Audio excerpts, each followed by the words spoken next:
નમસ્કાર, મહામંથનમાં હું રાધા આપ સૌનું સ્વાગત કરું છું. ઘરનું ઘર ભારતના એક મધ્યમ વર્ગીય પરિવારના દરેક વ્યક્તિનું સપનું આ હોય છે. આપણું પોતાનું ઘર ક્યારે થશે? આપણે ઘર ક્યારે ખરીદીશું? મકાનના વાસ્તુમાં આ સગાને બોલાવીશું, પેલા કે બીજા સગાને બોલાવીશું, એવી વાત દેશના દરેક પરિવારના જીવનનો હિસ્સો છે. અને એમાં પણ ઘરનું ઘર જો પોશ વિસ્તારમાં મળી જાય તો પૂછવું જ શું. કોઈ પણ પરિવાર અમારો એરિયા કે લોકાલિટી પોશ છે એવું કહેતા કેટલો પોસાય છે એ તમારા અને મારા માટે જેવા દરેક લોકોએ અનુભવ્યું જ હશે. સમય આગળ વધ્યો એમ મકાનના ભાવ પણ આગળ વધ્યા. હજારોની કિંમતમાં મળતા ઘર હવે લાખો અને કરોડોની કિંમતે પહોંચ્યા છે. અને એમાં પણ જો શહેરમાં ઘર લેવું છે તો પોશ વિસ્તાર પસંદ કરવો છે તો કદાચ મધ્યમ વર્ગીય પરિવારે ઘરનું ઘર લેવાનું માંડી વાળવું પડે એ પ્રકારની પરિસ્થિતિ ઉભી થઈ છે. બિલ્ડર લોબીને લગતી અગ્રણી સંસ્થાઓના રિપોર્ટમાં મહત્વના તારણ સામે આવ્યા છે. એ આંકડાઓ સામે આવ્યા. દેશના 8 શહેરોમાં ઘરનો ભાવ એક વર્ષમાં સરેરાશ 10% જેટલો વધ્યો છે. ભાવ વધારામાં દિલ્હી, ત્યારબાદ આવે છે બેંગલુરુ અને ત્યારબાદ અમદાવાદ ત્રીજા ક્રમે છે. અમદાવાદના પોશ વિસ્તારની જો વાત કરીએ તો 2023ના છેલ્લા ક્વાર્ટર કરતા 2024ના ક્વાર્ટર એટલે કે ઓક્ટોબરથી ડિસેમ્બર સુધીના સમયગાળામાં સરેરાશ ભાવ વધારો થયો છે અને ભાવ વધારો 15 થી 20% સુધીનો છે. મોટા ભાગે જ્યારે મકાનના ભાવ વધે એટલે આપણે મધ્યમ વર્ગની ખરીદ શક્તિની ચર્ચા કરીએ છીએ અને એ દિશામાં વિચાર કરવામાં આવે છે કે મધ્યમ વર્ગ અથવા તો પગારદાર વર્ગ કોઈ સામાન્ય વ્યક્તિ ઘર ક્યારે ખરીદી શકશે. પરંતુ જે રિપોર્ટ સામે આવ્યો છે, જે રિપોર્ટ નીકળ્યો છે, એમાં જે તારણો આવ્યા છે એ તારણો નવાઈ પમાડે એવા છે. એક તરફી વાત થઈ ગઈ. રાજ્યમાં જો હવે માત્ર અમદાવાદની જ વાત કરીએ તો જે ઘર વેચાયા નથી એ ઘરમાં 63% ઘર અફોર્ડેબલ હાઉસિંગ અથવા તો મધ્યમ કિંમતના છે. એટલે સમજી શકાય છે કે ઊંચી કિંમતના સેગમેન્ટમાં મકાન વધુ સંખ્યામાં વેચાઈ રહ્યા છે. રિપોર્ટ પ્રમાણે સિક્કાની બે બાજુ વિચારવી પડે.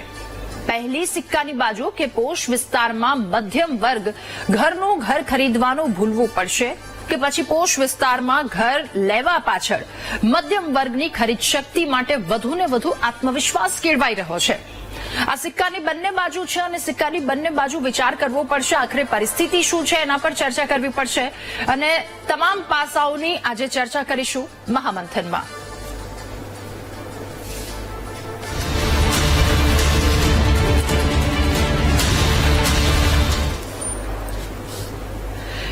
સિક્કાની બે બાજુ અને નવાઈ પમાડે તે પ્રકારના આંકડાઓ સામે આવ્યા છે અને એટલા માટે સવાલ થઈ રહ્યો છે કે શહેરના પોશ વિસ્તારમાં શું મધ્યમ વર્ગીય લોકોને ઘર ખરીદવું મુશ્કેલ થશે? એમને આ સવાલ ભૂલી જવો પડશે અથવા તો જે 63%નો આંકડો સામે આવ્યો છે કે અફોર્ડેબલ ઘર છે પણ તેમ છતાં એ જ પરિસ્થિતિમાં પડ્યા છે એટલે ત્યાં લોકોની ઈચ્છા શક્તિ નથી અથવા તો પછી અહીંયા આવવા માટે લોકો વધારે પૈસા આપવા માટે તૈયાર છે. આમાં વાસ્તવિક પરિસ્થિતિ શું છે, શું હોઈ શકે તેના પર ચર્ચા કરીશું. મહામંથનમાં આજે આજ મુદ્દા પર આપણે ચર્ચા કરીશું. આપણી સાથે ગેસ્ટ પેનલ ઉર્વિશ કંથારિયા, નેતા ભાજપ આપણી સાથે જોડાયા છે. મુકેશ પંચાલ, નેતા કોંગ્રેસ પણ આપણી સાથે છે. રોનક પટેલ, રિયલ એસ્ટેટ કન્સલ્ટન્ટ આપણી સાથે જોડાયા છે. અજય વાડોલિયા, બિલ્ડર રાજકોટથી છે, જેઓ પણ આપણી સાથે જોડાયા છે અને કરણ ભાટિયા, બિલ્ડર અમદાવાદના. આપ સૌનું સ્વાગત છે મહામંથનમાં. શરૂઆતમાં કરણ ભાટિયાજી આપનાથી કરવી છે.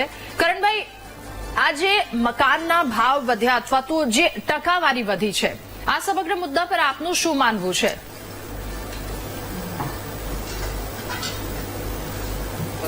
એનું રિઝલ્ટ છે તો આપણે જમીનના ભાવ વધી ગયા છે, કન્સ્ટ્રક્શન કોસ્ટ વધી ગઈ છે, તો આ બંનેને નજરમાં રાખીને અમે જોઈ રહ્યા છે કે મકાનોના ભાવ એવી રીતે વધ્યા છે. ઓકે, રાજકોટથી બિલ્ડર આપણી સાથે અજયભાઈ જોડાયા છે. અજયભાઈ, આપનું શું માનવું છે? સૌપ્રથમ સૌ કોઈની પ્રતિક્રિયા લઈ લઈએ. અજયભાઈ, આપની શું પ્રતિક્રિયા? શહેરના પોશ વિસ્તારમાં ઘરનું ઘર ખરીદવું હવે લોકોને ભૂલવું પડશે? જી બેન, અત્યારે લોકોની મોંઘવારી વધી એની સાથે લોકોની ખરીદ શક્તિ પણ વધી છે. આપે જેમ કહ્યું કે 63% બાંધકામ થયેલા મકાનો અફોર્ડેબલ માર્કેટમાં પડેલા છે, પણ જેમ લોકોની ખરીદ શક્તિ વધતી ગઈ એમ લોકો વધારેમાં વધારે સારી સુવિધાઓ કેમ મળી શકે. એક કોરોનાનો જે પીરિયડ ગયો તો એ સમય દરમિયાન આપણે જોયું કે ઘરમાં શું શું સુવિધા હોવી જોઈએ, કે હવે લોકો ઘરેથી કામ કરતા થયા છે. જેમ ટેકનોલોજીનો જમાનો આવ્યો તો કોમ્પ્યુટર ઉપર વર્ક ફ્રોમ હોમ, તો વર્ક ફ્રોમ હોમ માટેની સ્પેસ ઘરમાં હોવી જોઈએ, આજુબાજુમાં ગાર્ડન હોવું જોઈએ. આ બધી સુવિધાઓ જેમ વધે એમ ભાવ વધવાનો જ છે ને. હા હા, જી, એટલે સુવિધાઓની સાથે ભાવ વધી રહ્યો છે. રોનક પટેલ, રોનકભાઈ, આપને પૂછવું છે કે આપની પાસેથી એ સલાહ મેળવવી છે કે આજે એક તરફ 10% અથવા તો ટકાવારીમાં વધારો નોંધાઈ રહ્યો છે, બીજી તરફ 62 થી 63% જેટલા ઘર અફોર્ડેબલ હાઉસ એવા છે કે જે એની પરિસ્થિતિમાં પડ્યા રહ્યા છે. તો આ સિક્કાની બંને બાજુથી આ વાતને કઈ રીતે જાણી શકીએ? જો આપણે અમદાવાદની વાત કરીએ તો અમદાવાદ આજે પણ બીજા મેટ્રોની કમ્પેરિઝનમાં કોસ્ટિંગ વાઇઝ ઘણું સસ્તું છે. આજે તમે વાત કરી જેમ ગુડગાંવ છે, મુંબઈ છે, પુણે છે, બેંગ્લોર છે કે હૈદરાબાદ છે, જે ટોપ સિટી કહી શકો, એની કમ્પેરિઝનમાં અમદાવાદમાં આજે પોશ વિસ્તાર લઈ લો કે એફોર્ડેબલ વિસ્તાર લઈ લો, આજે પણ ઘણું સસ્તું છે. જ્યારે અમદાવાદની અંદર વાત કરવામાં આવે તો બહારથી લોકોનું માઇગ્રેશન બહુ છે. જેમ કે આપણે ઉત્તર ગુજરાતથી વાત કરીએ, સૌરાષ્ટ્રથી વાત કરીએ કે બીજા સ્ટેટમાંથી જે કામ કરવા લોકો આવે છે એ અમદાવાદમાં સ્થાયી થવાનું પસંદ કરે છે. આના ઘણા બધા કારણો છે. અમદાવાદનું ઇન્ફ્રાસ્ટ્રક્ચર ઘણા પ્રમાણમાં સારું છે. અને ફેસિલિટી કે એવી બીજી કોઈ સુવિધા કે જેના કારણે લોકો અહીંયા વધારે આવવાનું પસંદ કરે છે? હા, અમદાવાદમાં ફેસિલિટી જો ઇન્ફ્રાસ્ટ્રક્ચર તો બીજા સિટીની કમ્પેરિઝનમાં ઘણું બધું સારું છે. ઓકે, ઠીક છે. મુકેશભાઈ, આ મુદ્દા પર આપનું શું માનવું? કારણ કે એક તરફ ભાવ વધી રહ્યા છે, બીજી તરફ લોકોની ઈચ્છા શક્તિ પણ એટલી વધી રહી છે. શું દેવો કરીને લોકો અહીંયા સુધી પહોંચે અથવા તો ઘર ખરીદવા માટે તૈયાર થાય? સૌ પ્રથમ તો અમદાવાદ જે છે ને એ રાજકોટ, ભાવનગર, સુરત, બરોડા દરેક જગ્યાથી પરિચિત છું અને આ લાઈનથી પરિચિત છું.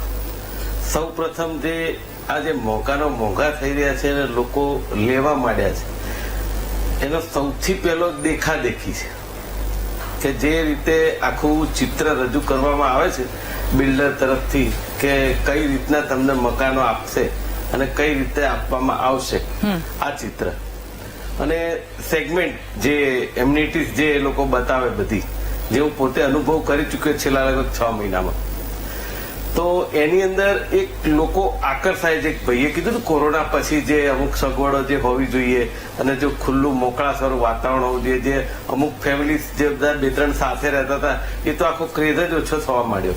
એટલે એનું એ પણ એક કારણ છે. બીજી એક વસ્તુ એવી છે કે આપણે પોશ વિસ્તાર અમદાવાદમાં કે બરોડામાં કે કોઈ પણ શહેરમાં શેના માટે કહીએ છીએ ને મને કઈ સમજાતું નથી. જમીનના ભાવ વધી ગયા એટલે એને પોશ કહીએ છીએ કે પોશ વિસ્તાર કોને કહેવાય કે જ્યાં તમામ સુવિધાઓ સારી મળતી હોય અને ત્યાં કોઈ જાતની ક્યારેય તકલીફ ન પડે, એને પોશ વિસ્તાર મારી દ્રષ્ટિએ કહી શકાય. બાકી તો આપણા સિલજમાં કે થલતેજમાં કે બોડકદેવમાં કે રાજકોટના રૈયા રોડમાં કાલાવડમાં પાણી ભરાય છે તો પછી પોસ્ટ વિસ્તાર કેવી રીતે કેવો? એટલે એ એક તો એ આમાંથી આપણે બહાર નીકળી જઈએ. હા, જમીનના ભાવ આપણે માનીએ કે થલતેજ બોડકદેવ કરતા નરોડા સાઈડ ઓછા છે તો એના મકાનના કમ્પેરેટિવલી ભાવ ઓછા ત્યાં થાય. અહીંયા બાંધકામની કોસ્ટ જે છે એ લગભગ મારી દ્રષ્ટિએ સેમ આવતી હોય છે, 10% ફરક હોય છે. અને એક બીજી સરકારની નીતિ, બિલ્ડર લોબી સાથેની સાંઠગાંઠ, એના કારણે પણ ભાવો વધતા જાય છે. અને જે તમે હમણાં શબ્દ વાપર્યો ને કે મધ્યમ વર્ગને મકાન મોંઘા લેવા માટે એટલે આમ કે જોતરાવું પડે છે કે પછી એ લેવા માટે પ્રેરાય છે કે લેવું પડે છે, આ એક સવાલ છે. એટલા માટે કે ઘણા લોકો મેં દેખાદેખીની જે વાત કરી ને તો તમે કોઈ સ્કીમ જોવા ગયા તો એમને ગમે, એને એના ઘરના બધા જોવે, એની ઘણીવાર એની શક્યતા ના હોય કે લઈ શકે, એની શક્તિ ના હોય, પણ જે રીતની પરિસ્થિતિનું ત્યાં નિર્માણ થાય છે તો ત્યાં ઘરે આવીને ચર્ચા વિચારણા કરે એટલે એને લેવું પડે. પછી એ ઘરે કહેતો નથી કે શું કરવાનું છે. ઘણીવાર એવી પરિસ્થિતિનું નિર્માણ થતું હોય, કેટલાક લોકો ખરીદે અડધેથી પાછા સ્વિચ ઓવર કરતા હોય, એવું પણ છે. મૂળ વાત મારી ક્યાં છે, એક સૌથી અગત્યનો પ્રશ્ન એ છે કે આ સરકારે જે રીતે ઝૂંપડપટ્ટી જે છે એનું ડેવલપિંગ કરી અને એના ઉપર બિલ્ડિંગ બનાવી અને પછી એ બિલ્ડિંગની માવજત એ વ્યક્તિએ જ કરી જે ટેન્ડરમાં હોય એ માણસ, અને પછી એ જે એને પૈસા સરકાર ના આપે પણ જે પેલી શું કહેવાય TDR જેને કહેવાય એ આપે, અને એ TDR એ બિલ્ડર એના મન ફાવે ભાવે વેચી શકે. આ પણ એક સૌથી મોટું કારણ છે. આ સરકાર પાસે રાખવાની જરૂર Okay, હતી. એની ઠીક. અંદર સૌથી મોટો સેટબેક આવે એવો છે. આખો અભ્યાસ કર્યો છે મેં. તો આ સરકારે પોતાની પાસે કે કોર્પોરેશને રાખ્યું હોય ને તો આ વસ્તુના ભાવ પણ નીચે આવી શકે. Okay. સરકાર એક જ વાત, એક રેરા લાવી સરકાર, બહુ સારી વસ્તુ છે કે જેની અંદર એક લોકોને વિશ્વાસ વધ્યો. પણ સાથે સાથે રેરામાં જે કહેવામાં આવ્યું હતું કે Okay. તમને જે 2 ફૂટ કહેશે તો 2 ફૂટ આપશે, એ આજે પણ હજી નથી કોઈ સ્કીમની ઠીક અંદર. છે, ઓકે, ઠીક છે. ઉર્વેશભાઈ, હવે આપની પાસે એક પ્રતિક્રિયા પહેલા તો સામાન્ય આપની પાસેથી લઈ લઈએ. ઘરનું ઘર ખરીદવાની સ્વપ્નની દોડ, આ મુદ્દા પર આપનું શું માનવું? મૂળ મુદ્દો ડિમાન્ડ અને સપ્લાય છે. ખાસ કરીને કોવિડના સમય પછી સુવિધાજનક મકાનોની ડિમાન્ડમાં વધારો થયો છે. એના અન્ય કારણો, સાયકોલોજીકલ કારણો, એ જે વાત કરી એ પ્રમાણે ઘણા હોઈ શકે ભાઈ, હા, પરંતુ મૂળ વાત છે કે શહેરોમાં ડિમાન્ડ વધી છે. બીજું કે સપ્લાય સાઈડે કોસ્ટ વધી છે. મટીરિયલ કોસ્ટ, લેબર કોસ્ટ, જમીનની કોસ્ટ, છેલ્લા 2 વર્ષમાં ફાઇનાન્સની પણ કોસ્ટ, કારણ કે આપણે વ્યાજના દરો આપણે બાંધેલા હતા મોંઘવારીને નિયંત્રણમાં રાખવા. તેમ છતાં સુવિધાજનક મકાનોની માંગમાં વધારો થવાથી અને શહેરીકરણ થવાથી, લોકોને શહેરમાં જોબ ઓપોર્ચ્યુનિટીઝ વધારે હોવાથી સ્થળાંતર વધારે થયા, પરિણામે શહેરમાં મકાનોની ડિમાન્ડ ચોક્કસ વધી છે અને એના પરિણામે ભાવમાં પણ આપણને ફરક જોવા. એટલે ઉર્વેશભાઈ, આમાં વાતમાં મુકેશભાઈએ આક્ષેપ પણ લગાવી દીધો, એ વાત પણ કહી દીધી કે પોષ વિસ્તાર એટલે શું? એ પોષ વિસ્તાર એટલે જે બધી સુવિધાઓ અને કોઈ પણ મુશ્કેલીમાંથી લોકોને પસાર ન થવું પડે. પણ પાણી તો આજે પણ ભરાય છે અને એ હકીકત છે. કદાચ આપણે એનાથી ના નહીં કહી શકીએ એવા વિસ્તારોમાં.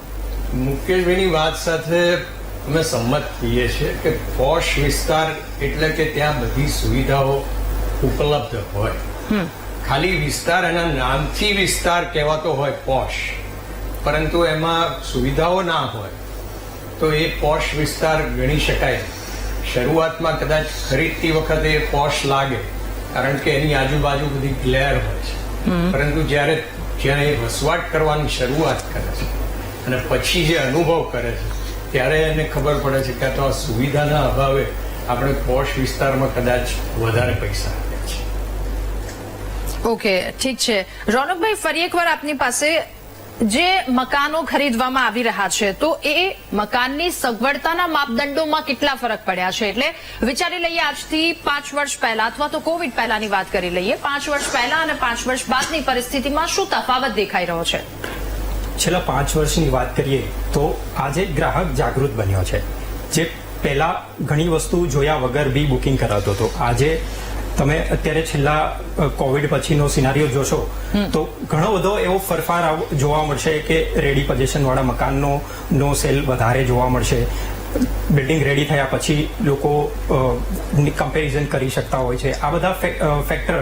પછી એમ્યુનિટીઝની વાત કરીએ તો એમ્યુનિટીઝમાં કમ્પેર કરતો થઈ ગયો છે, કેમ કે આજે કોવિડ પછી ઘણું બધું લોકો શીખ્યા છે કે જે જરૂરિયાત છે, ફેમિલીની જરૂરિયાત છે, બાળકોની જરૂરિયાત છે, એ બધી આપણે સોસાયટીની અંદર કે ઘરની અંદર મળી રહે છે યા તો નજીકમાં મળી રહે છે.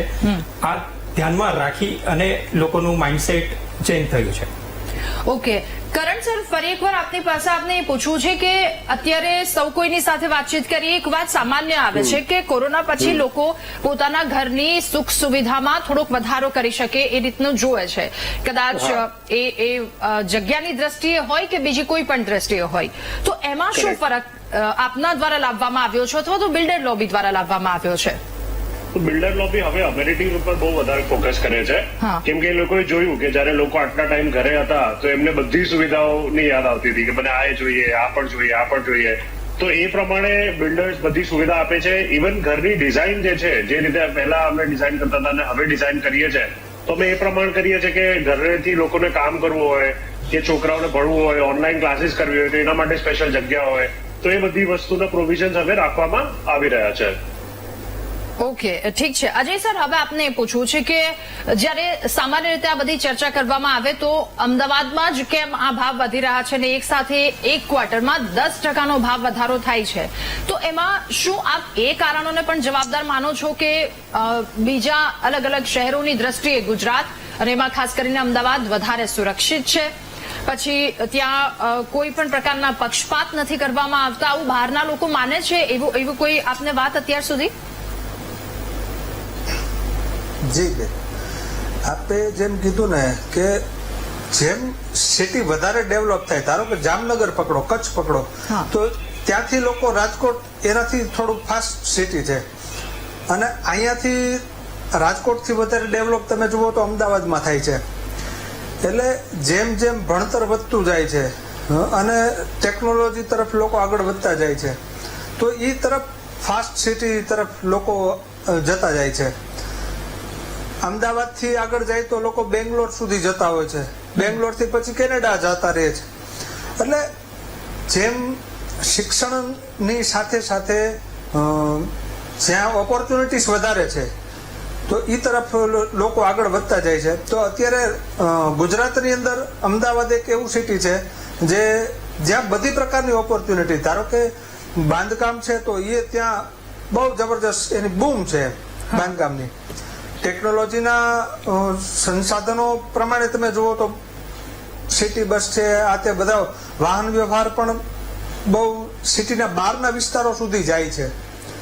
એટલે બહારથી ગામડામાંથી અથવા તો નાના નાના શહેરોમાંથી પણ લોકો આવીને અમદાવાદમાં વસ્યા છે. એના લીધે થોડો અમદાવાદમાં ભાવ વધારો દેખાય છે. ઓકે, એટલે આ કારણ હોઈ શકે અમદાવાદમાં ભાવ વધારો, પરંતુ સાથે બહારથી બેંગ્લોર છે, કર્ણાટક છે, આ તમામ જગ્યા પરથી જો આઈટી સેક્ટરમાં કદાચ એક વ્યક્તિ જો કામ કરવા માટે આવ્યો હોય અને એને બીજા અલગ અલગ જગ્યા જેમ કે મુંબઈ છે, એટલે સેફટી વાઇઝ પણ અહીંયા એક વધારે સારું કહી શકાય કે એમનું માનવું એવું છે કે કદાચ અહીંયા સેફટી વધારે છે એટલે જોબ ચેન્જ કરી લેશું, અહીંયા જોબ મળી જશે અને અહીંયા જો જીવન ગુજારવાનું મળે છે તો એ વધારે સારું. આ પણ એક કારણ સામે આવીને નીકળે છે. મુકેશભાઈ, ફરી એકવાર આપની પાસે આપને પૂછવું છે કે જે સગવડતાના માપદંડોમાં વધારો થયો છે, આ તમામ વસ્તુની સાથે સાથે અફોર્ડેબલ હાઉસ કે જે હજુ એમનેમ પડ્યા છે, એ સ્થિતિ, એ પરિસ્થિતિ, મતલબ આ બંને પાસા એક તો સામે સામે છે.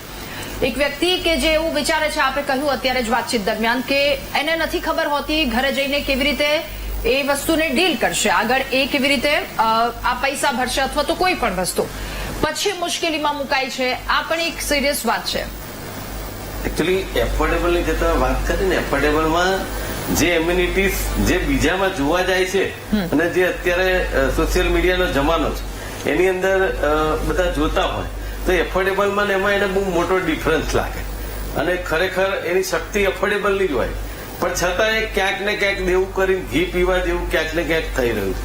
પણ ખરેખર જે બધા વાત કરી રહ્યા છે ને, પણ મૂળમાં જે વાત છે ને, અમુક વસ્તુઓથી કેમ ભાવ વધારો, હું એમ કઉ છું કે રેતીના ભાવ વધ્યા, સિમેન્ટના ભાવ વધ્યા, ઈંટોના ભાવ વધ્યા, તો એની પાછળ જવાબદાર કોણ છે એ કોઈ શોધતું જ નથી.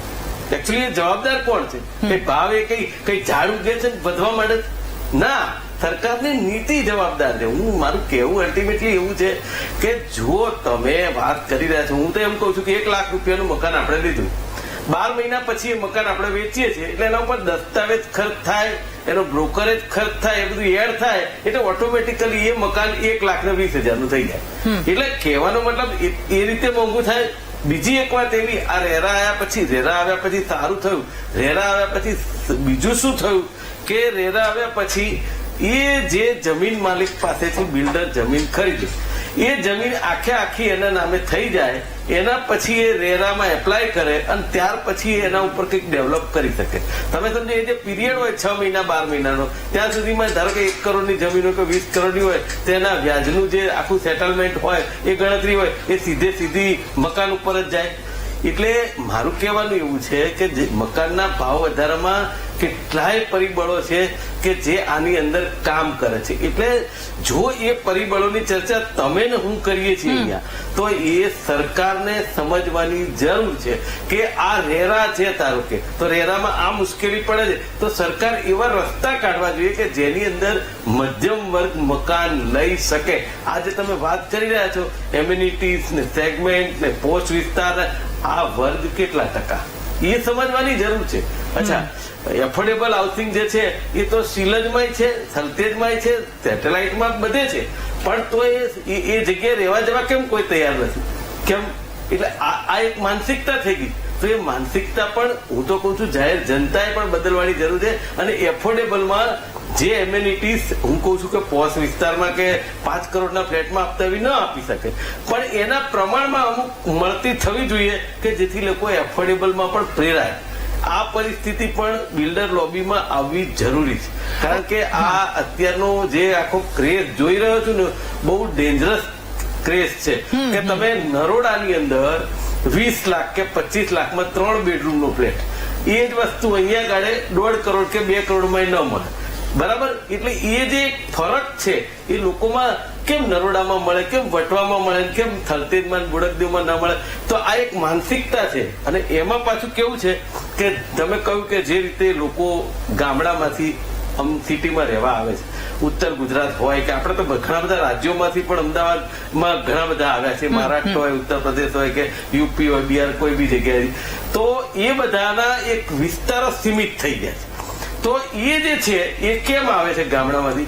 કે આપણા ગુજરાતના જે સૌરાષ્ટ્રમાંથી કે ઉત્તર ગુજરાતમાંથી જે લોકો આવ્યા, એ મોટે ભાગે એવું છે કે એ જે સૌરાષ્ટ્રમાં, ઉત્તર ગુજરાતમાં અને એના જે આખી પેરીફરી છે દક્ષિણ ગુજરાતમાં, ત્યાં કોઈ બિઝનેસ હબ જેને કહેવાય ધંધા રોજગાર તાલુકા લેવલને ફેક્ટરીઝ કે જે હોય ને, એ એવી નથી કે જ્યાં એને એની એ સુવિધા મળે, ત્યાં એ ઘર લઈ શકે. અને અહીંયા જે લોકો જીવે છે એનાથી એવી ને એવી જિંદગી ના જીવી શકે, પણ એના કરતા થોડી સારી જીવી શકે, એ નથી. અને પાછું આપણે ટીવી ને મોબાઈલ, મેં તમને જેમ કીધું, એ જોવા માટે તો અત્યારનું યુગલ જે પરણ્યું હોય એની વાઈફ એને કે જો ત્યાં અમદાવાદમાં બધા કેવી રીતે રહે છે, આપણે અહીંયા કેવી રીતે રહીએ. આ એક જે સરખામણી છે. તો મારું કેવું એવું છે, અલ્ટિમેટલી વિરોધ પક્ષ એટલે એવું નથી કહેતા કે દરેક વસ્તુમાં સરકાર જવાબદાર, પણ આ જેવું પાસા કહું છું ને, મારા અનુભવના જોયેલા પાસા કહું છું કે જે સરકારે આના ઉપર વિચારવાની જરૂર છે. મારો છેલ્લો શબ્દ ત્યાં હતો કે જે રેરાની અંદર તમે એવું કહેતા હતા કે તમને જે 100 ચોરસ ફૂટનો કાર્પેટ એરિયાનો ફ્લેટ છે આપવામાં આવશે, એનો ભાવ છે, આજે પણ એ કોઈ સ્કીમમાં દાખલ નથી. તો હું કહું છું રેરા અને સરકાર ક્યાં છે? આજે દરેક જગ્યાએ આ જંત્રીની વાત હતી, તો જંત્રીની અંદર પણ એ રીતનું તમારું ગોઠવણ હોવી જોઈએ કે તમે એફોર્ડેબલ કે મધ્યમ વર્ગ, આ જે રીડેવલપમેન્ટની સ્કીમો છે, આજે જંત્રીનું જ્યારથી શરૂ થયું, ભૂત ધૂર્યું, ત્યારથી આજ સુધી રીડેવલપમેન્ટની કેટલી સ્કીમોને બ્રેક વાગી ગઈ છે, કેટલી સ્કીમોના ડેવલપરો વિચારમાં આવી ગયા પાઇપલાઇનના પ્રોજેક્ટમાં કે શું કરવું. તો મારું એવું કેવું છે કે આજે અમદાવાદ હું માનું છું 80 લાખથી ઉપર જવા જશે ગણતરી પ્રમાણે જોવા જઈએ તો એના પ્રમાણમાં જે ડેવલપિંગ માટેની જે ઇન્ફ્રાસ્ટ્રક્ચર જેને કહેવાય ને, એ અમદાવાદમાં એટલું મોટું નથી, આજે પણ નથી. તમે એક દાખલો આપું, શાંતિપુરા પાસેની બહુ સારી એપલવુડ કહેવાય, એની બાજુમાં સત્યસ રેસિડેન્સી, તમે જોવા તો જાઓ, ત્યાં લોકોએ 20-20 લાખના ફ્લેટ લીધા છે, ગટરના પાણીમાં રહે છે ત્યાં. એ 20 લાખનો ફ્લેટ કોઈ 15 લાખમાં લેવા તૈયાર નથી. કહેવાનો મારો મતલબ છે કે સરકારની જવાબદારી કે કોર્પોરેશનની જવાબદારી શું છે? માત્ર ટેક્સ લેવાની નહીં. આ જે કોઈ સ્કીમો બંધાય છે, હું કોઈ પ્રાઇવેટ હોય કે કોઈ પણ હોય, તો એની જવાબદારી અધિકારીઓની છે. કારણ કે અલ્ટિમેટલી તો ત્યાં મધ્યમ વર્ગનો કે સામાન્ય માણસ રહેવા જવાનો. જો એ માણસ સુવિધા નહીં મળે અથવા તો બીમાર પડશે, તમને ટેક્સ નથી મળવાનું. આ બહુ સ્વાભાવિક વાત છે.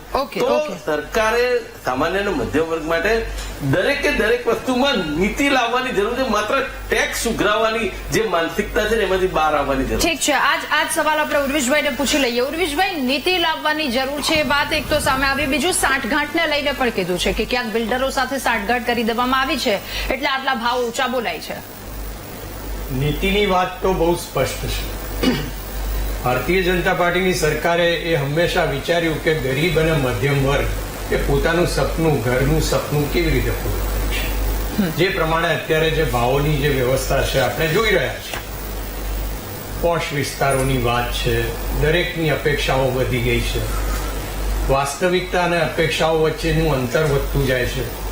તો એ સંજોગોમાં ગરીબ માણસ, મધ્યમ વર્ગ કેવી રીતે પોતાનું ઘર ખરીદી શકશે? હા, પોતાની એક મિલકત વેચીને થોડું ઘણું અપગ્રેડ કરવાનું હોય એ વસ્તુ જુદી છે, પણ જેને સૌપ્રથમ વાર જેને ઘર ખરીદવાનું છે એ કેવી રીતે કરી શકશે?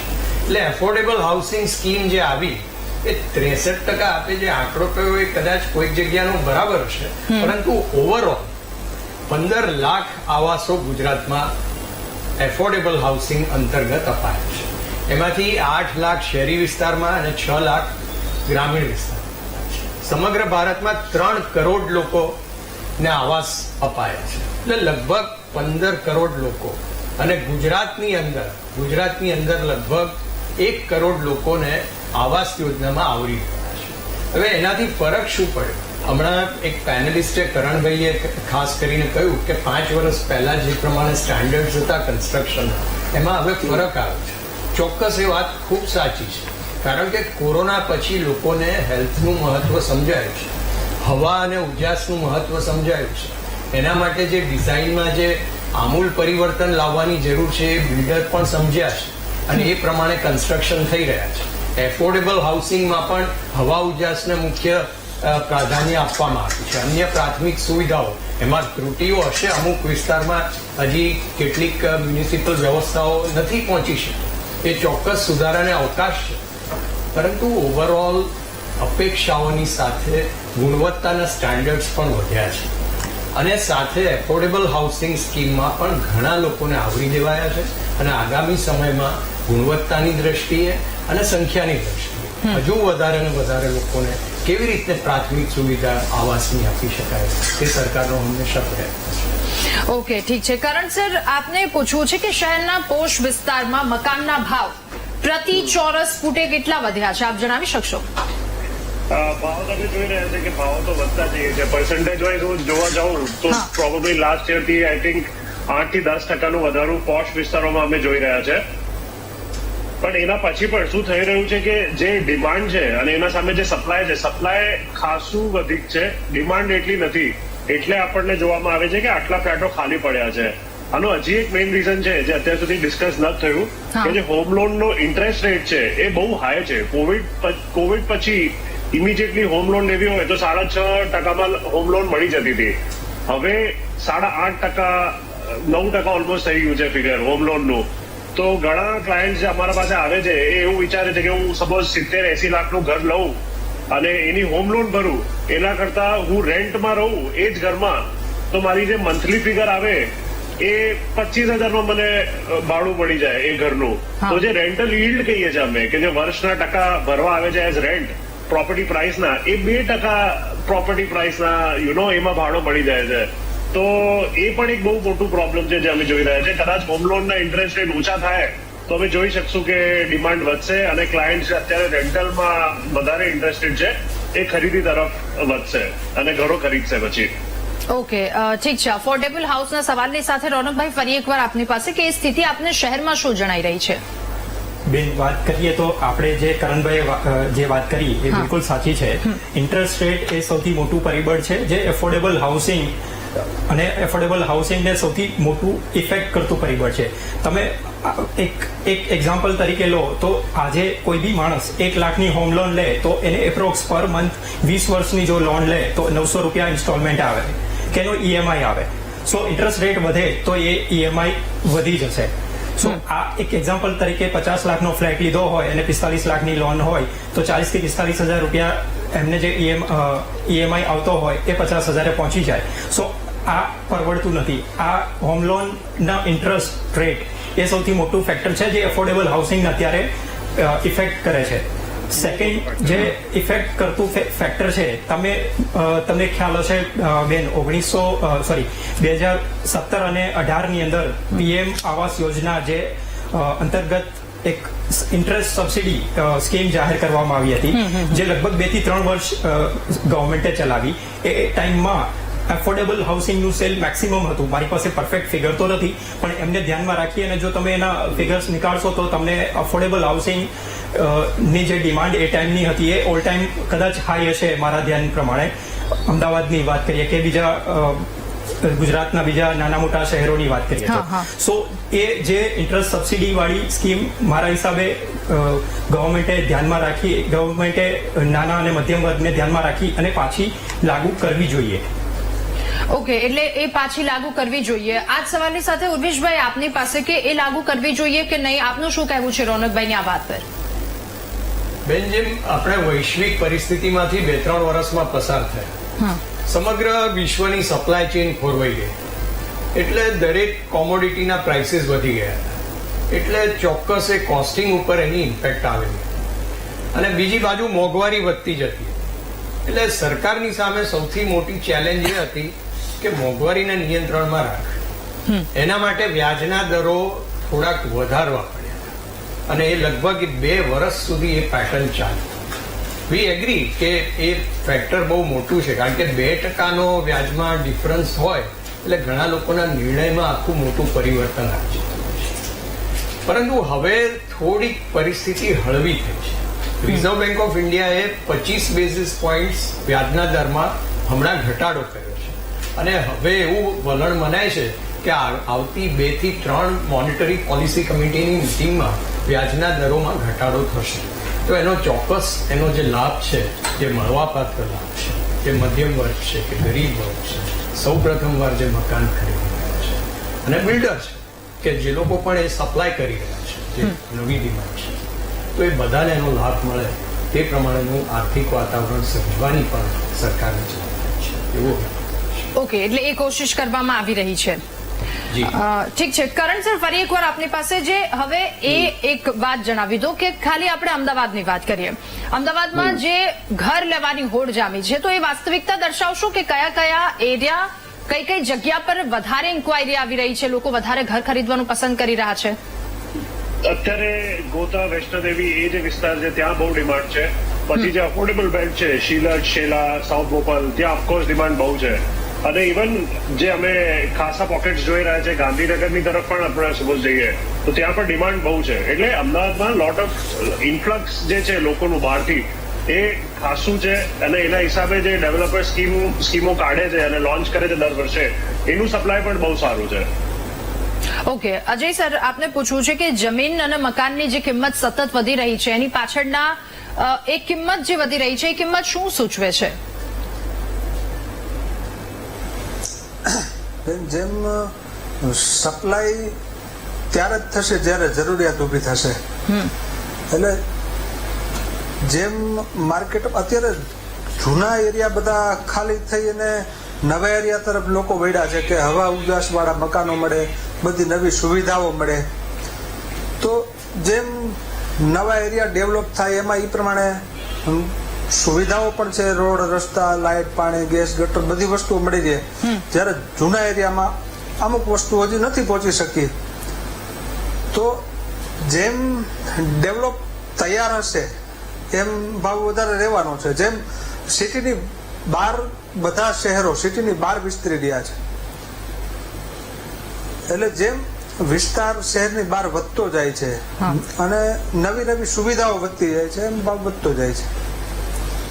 ઓકે, ઠીક છે મુકેશભાઈ, હવે એક સામાન્ય વાત આપને એ પૂછવી છે કે બહુ જ સરળ ભાષામાં સમજાય એવી રીતે કે હવે આ જે મકાનોના સતત એક તરફ ભાવ વધી રહ્યા છે, બીજી તરફ આપણે અફોર્ડેબલ હાઉસની વાત કરી રહ્યા છે. આ જે ભાવ વધે છે અને જે મધ્યમ વર્ગ કે જેમની એ ચિંતા પણ કહી શકાય, આત્મવિશ્વાસ પણ કહી શકાય, જે કંઈ પણ, આ ચિંતાની વાત છે કે આ ગર્વ લેવાની વાત છે?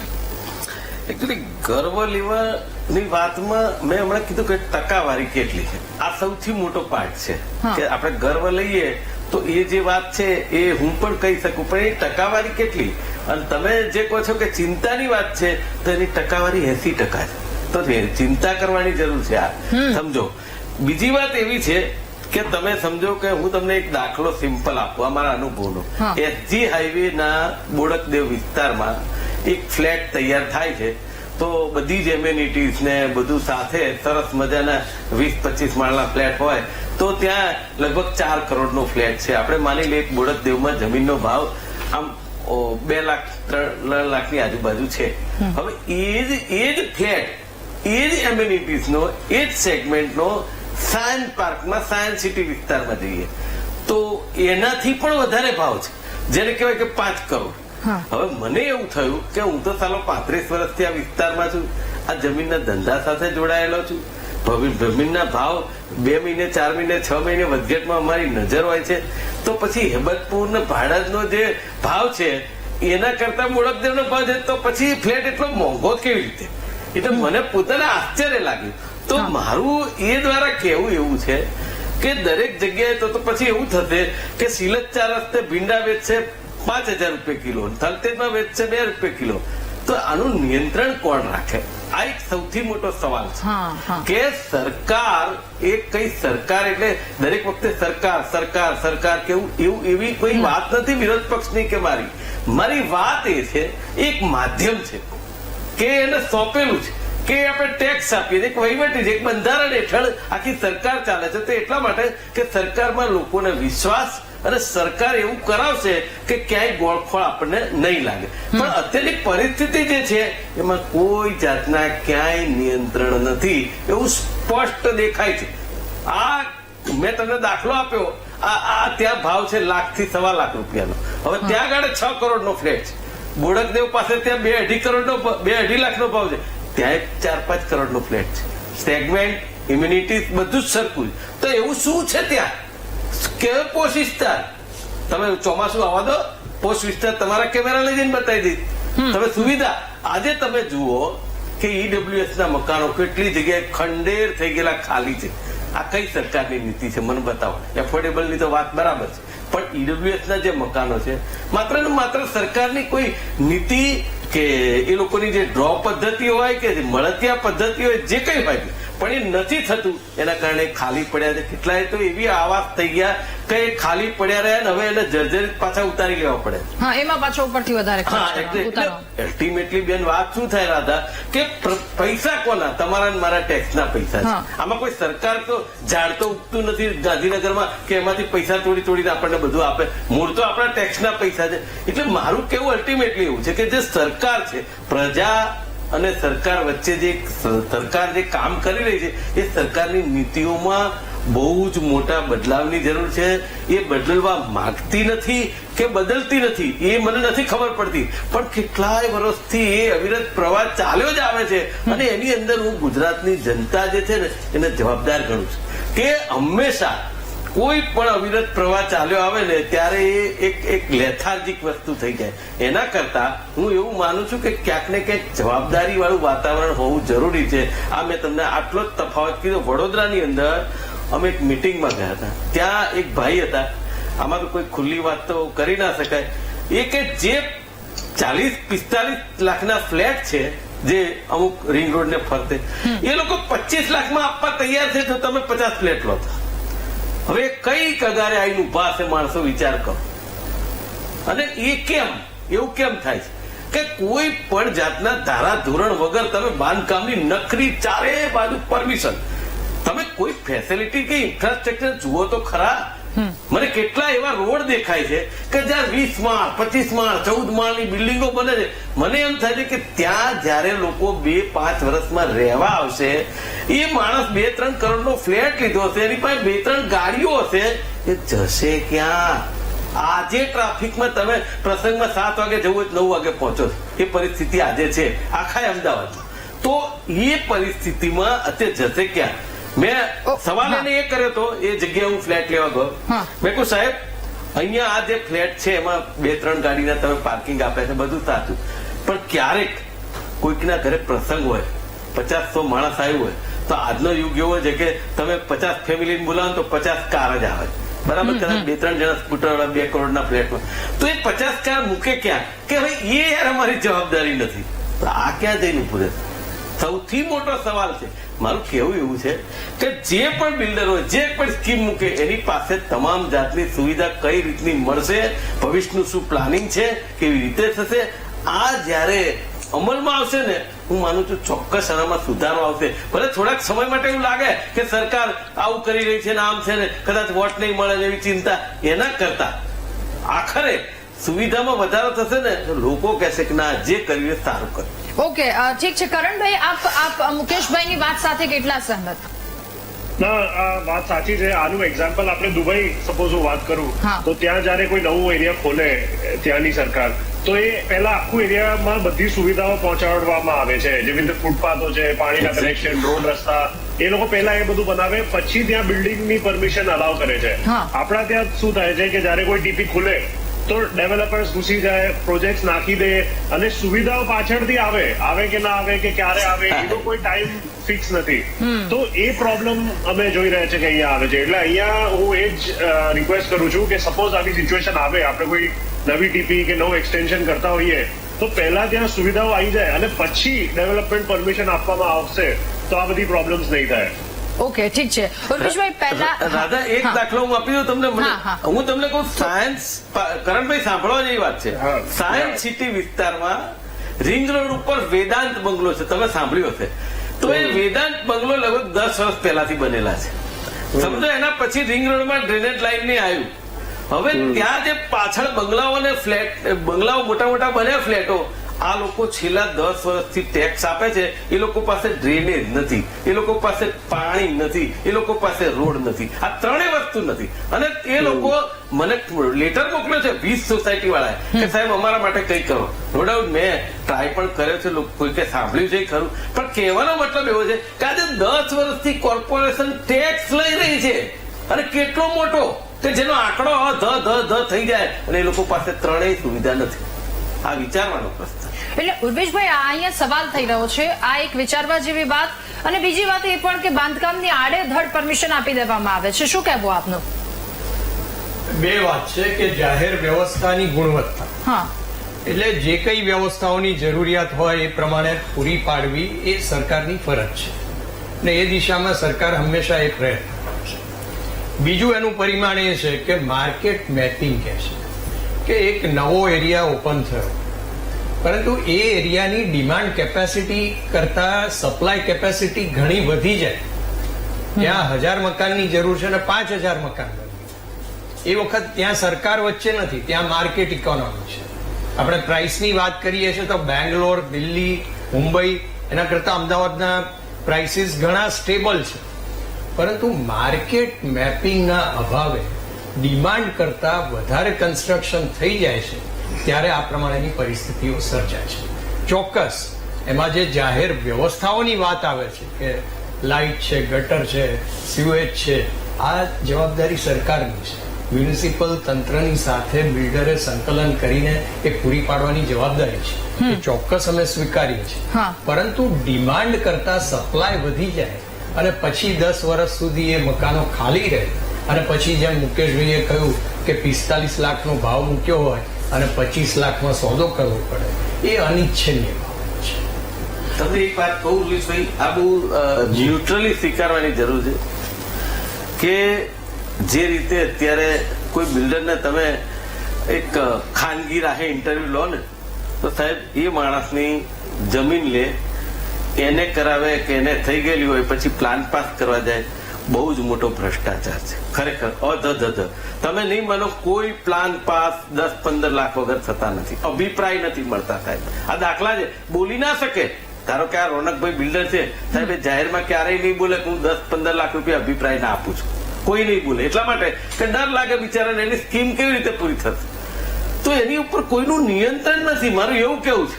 અને એ અધિકારી પાસે એની કમિશનર ને બધા જે રીતના રૂપિયા લઈ રહ્યા છે, અધ રૂપિયા લઈ રહ્યા છે, ઉર્વેશભાઈ, અમારી સામે આવેલું છે. હા છે, તો એના ઉપર નિયંત્રણ કેમ નથી? કારણ કે આ તો એક ચિંતાજનક વાત છે. ચિંતાજનક વાત છે, 100% છે. ચોક્કસ એ ચિંતાજનક વાત છે, પરંતુ આ વન વે નથી, આ ટુ વે છે. એટલે સજાગ રહી અને જ્યાં પણ આ પ્રકારની પરિસ્થિતિઓ સર્જાય છે ત્યાં યોગ્ય ઓથોરિટીનું ધ્યાન દોરી અને એનું નિવારણ થાય, એ પણ આપણે જોવાનું છે. એટલે એમાં સરકાર સાથે છે, બિલ્ડરની સાથે છે, પ્રજાની સાથે છે, ખરીદદારોની સાથે છે. કારણ કે સરકારને એ પોસાય નહીં કે 15 લાખ રૂપિયા લાંચ આપીને એક સ્કીમ ઊભી કરવી પડે. કારણ કે એમાં અલ્ટિમેટલી તો પ્રજાને નુકસાન થાય. હા હા અને શું પ્રજાને નુકસાન થાય છે રાધા એ સરકારનું નુકસાન વાત છે. અરવિંદભાઈ સમજ્યા નહીં. ના હું વાત કહેતો જ સમજી નથી. ગયો, ભ્રષ્ટાચારની વાત હા, આપની હા, સમજી હા, ગયા. કસા કરવામાં આવે છે, હા, એ બસ. વાત. એટલે કહેવાનો મતલબ એવો છે કે એવું કોઈ નથી કહેવાનું ઉર્વિશભાઈ. મારી સ્કીમ હશે ને તો હું નહીં કહું. એનું કારણ છે મને ડર છે કે ઉર્વિશભાઈને હું કહું, ઉર્વિશભાઈ કદાચ એ અધિકારીના ઉપર કંઈક પગલા લેશે એટલે મારી સ્કીમ તો ત્યાં ઉભી રહી ગઈ. એટલે દરેકનો માણસનો અંદરનો પાછો સ્વાર્થ છે કે મારું એ થઈ જાય એટલે બસ. અને પાછા જેણે આપ્યા છે એ વ્યક્તિ ગુનામાં. હા 100%. એટલે કહેવાનો મતલબ એમ છે અને જે એ જે 10, 15 લાખ 20 લાખ 50 લાખ જે કઈ સેગમેન્ટ પ્રમાણે થતા હોય અલ્ટિમેટલી કન્યાના કેળે બહાર છે. બિલ્ડર શું કરે? હું એમ કહું છું. બિલ્ડર કે એના ઘરે ઝાડ તો ઉગતું નથી કે લાચના પૈસા આ ઝાડમાંથી આપશે, આના પૈસા આ ઝાડમાંથી આપશે. ના, બિલ્ડરને તો શરૂઆત થઈ ત્યારથી પૈસા આપવાના શરૂ થાય. તે ચોમાસાનું ખાબોચિયું ભરાઈ જાય ને તો એ અધિકારી આવે લાખ રૂપિયાનો દંડ તો કે સારું 25,000 આપો ચાલશે. આ સાહેબ દાખલા મેં જોયેલા છે. એટલે નિયંત્રણની વાત કરું છું, ચોકસાઈની વાત કરું છું, પ્રમાણિકતાની વાત કરું છું. જો એ સ્વીકારે અને સરકારે હવે અમદાવાદની અંદર તો છે ને સાહેબ, અમદાવાદમાં કેમ લોકોનો ક્રેઝ એ તમને કહું. હું અમદાવાદમાં જન્મેલો સાપુરનો માણસ છું કે અમદાવાદની અંદર દરેક જાતના બિઝનેસ છે. જે માણસ અહીંયા આવે ને એ ગમે ત્યાંથી ગમે તે રાજ્યમાંથી એ અહીંયા સેટ થઈ જાય. કારણ કે દરેક જાતના ઉદ્યોગો માણસને જો કરવા હોય તો અમદાવાદમાં એને રોટલો ને ઓટલો મળી શકે. એટલા માટે અમદાવાદ ફેમસ છે અને અમદાવાદ વિકસ્યું છે. પણ એની સાથે સાથે હું 2 હાથ જોડીને વિનંતી કરું છું કે જે કોઈ સરકાર આવે ને એની પ્રમાણિક નીતિની જરૂર છે. તો અમદાવાદ આનાથી હરણફાળ થશે. બિલકુલ આમાં જનતાનો મત પણ આપણે મેળવી રહ્યા છીએ. આંકડા પણ જોઈશું. મહામંથનમાં આગળ ચર્ચા કરીશું, પરંતુ હાલ રોકાઈએ એક નાનકડા બ્રેક માટે.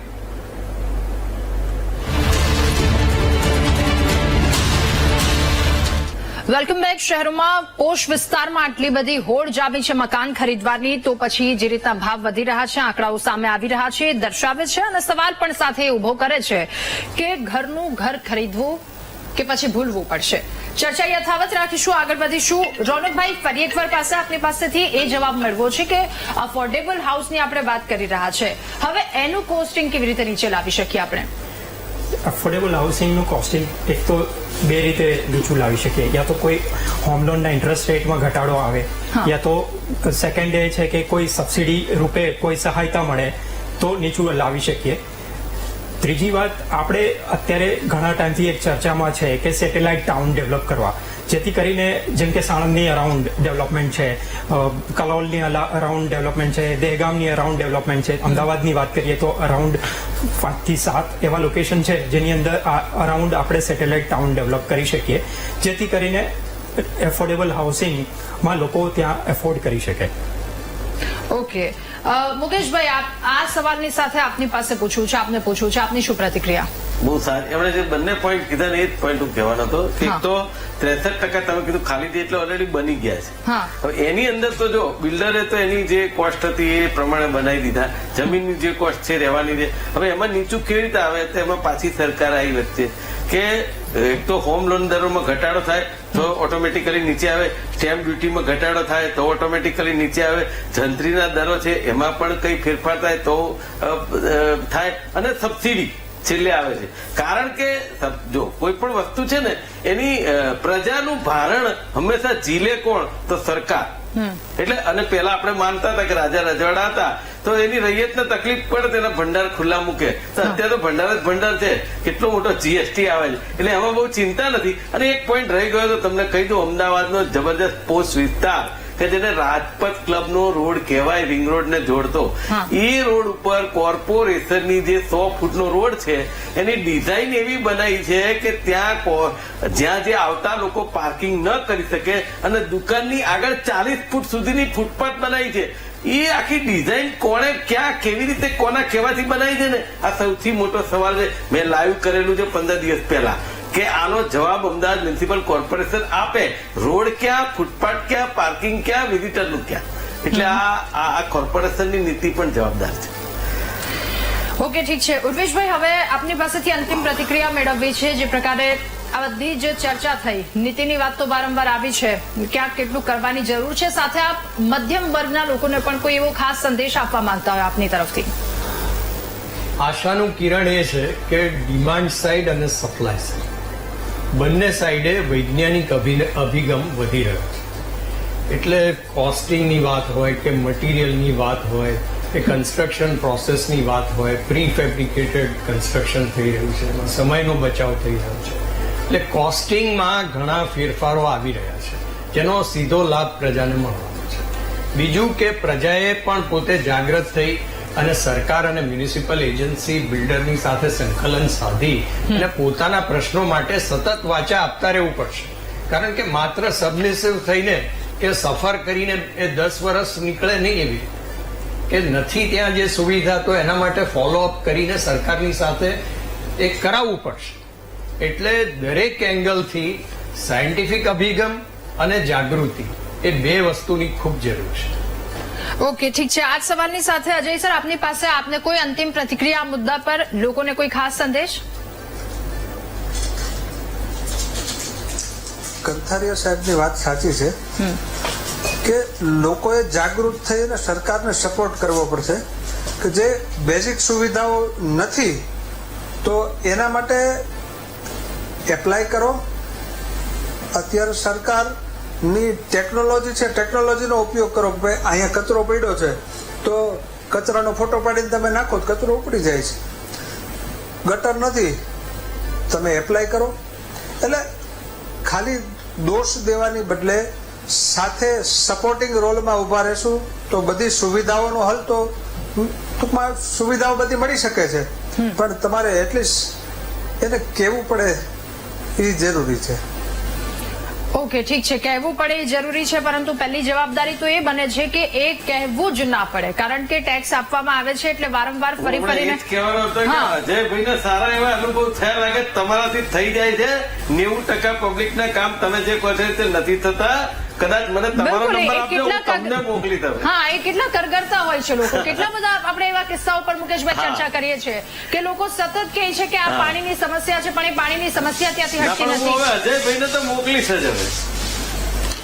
જી, હા ઉર્વેશભાઈ. હા, આ દિશામાં એક બહુ મહત્વનું ઉદાહરણ છે, ઠોસ ઉદાહરણ છે, કોઈ રાજકીય વાત નથી, કે અમદાવાદ મ્યુનિસિપલ કોર્પોરેશનમાં નાગરિક સુવિધાઓ કે જાહેર સુવિધાઓમાં જ્યારે પણ કંઈક સુધારાની જરૂર પડે કે કંઈક રિપેરની જરૂર પડે કે કંઈક તાત્કાલિક ઇમરજન્સી થઈ, ખાડો પડી ગયો છે રોડ ઉપર, તો એક 155-303 નંબર ઉપર 24 કલાક 365 દિવસ સરદાર બ્રિજના છેડે ઓફિસ સરકારની મ્યુનિસિપલ કોર્પોરેશનની કાર્યરત છે. બને એટલી ત્વરાથી તમારે ઝાડ તમારા ઘરમાં હોય ને એ નીચે આવી ગયા હોય, પાન અને આવતા જતા વાહનોને નુકસાન થતું હોય, તો એના માટે પણ તમે એ ફરિયાદ કરો 155-303 ઉપર, તો એ લોકો વ્યવસ્થિત સિસ્ટમેટિકલી SMS થી જવાબ આપે છે, એનું એટેન્ડ થાય છે અને મોટા ભાગના કેસીસમાં એનું નિવારણ થઈ જાય છે. પરંતુ આ જે સુવિધા છે એનો ઉપયોગ કે એનો સદુપયોગ એ તો પ્રજાએ પણ કરવાનો છે અને સરકારે પણ કરવાનો. બિલકુલ. ઓકે. આપ સૌનો આભાર મહામંથનમાં અમારી સાથે ચર્ચા કરવા બદલ, જોડાવા બદલ. તો ખરીદ શક્તિનો વિશ્વાસ વધ્યો છે કે પછી અહીંયા એક મજબૂરી સામે આવી છે? સાથે એક નંબર પણ જાહેર કર્યો છે ભાજપ પ્રવક્તા, 155-303. જો કોઈ પણ પ્રકારની મુશ્કેલી હોય તો આ નંબર પર જાણ કરો. અને એ પ્રકારના જો કિસ્સા સામે આવ્યા કે નથી અહીંયાથી કોઈ પણ પ્રકારની મદદ કરવામાં આવી, તો પણ તમે અમને જાણ કરો. મહામંથનમાં હાલ બસ આટલું જ. નવા મુદ્દા સાથે ફરી એકવાર મળીશું. હાલ મને આપશો રજા. નમસ્કાર.